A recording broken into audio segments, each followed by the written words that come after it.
Salut! T'as toujours remettre des cheveux qui brillent dans tes perruques, mais tu ne sais pas comment faire? Aujourd'hui, je te montre 3 façons d'en mettre plein sur tes perruques. Si tu ne connais pas, moi c'est Lavande. J'adore le cosplay et j'essaie de faire un tuto ou une astuce par semaine.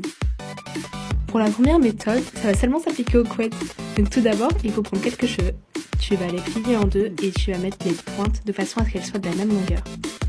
Ensuite, tu vas passer la boucle dessus, en dessous de l'élastique. Et ensuite, passer les pointes à l'intérieur de la boucle et tirer.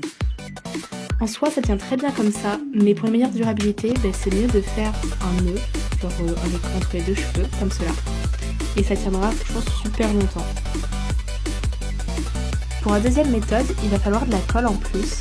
C'est à peu près le même principe que la première méthode, mais cette fois-ci, on ouvre les cheveux blancs directement aux cheveux de la perruque et non à l'élastique.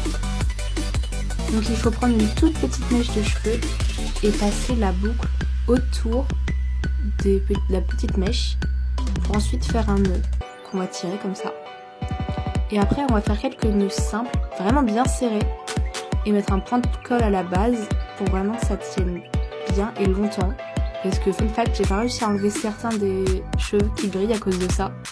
Donc c'est vraiment pour dire que ça dure bien longtemps. Et après, s'il faut que ça soit dans une forme particulière, on va frotter un peu avec un peu de colle dans la forme qu'on veut et on coupe tout simplement.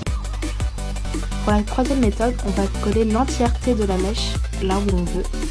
Donc, moi j'ai choisi de coller à la base de la perruque et avec des ciseaux, je viens presser à la base parce que c'est souvent là où ça tient pas.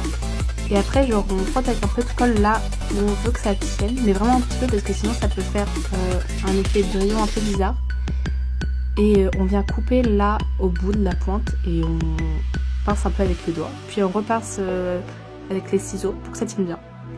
Et voilà, j'espère que ça aura été utile à quelqu'un.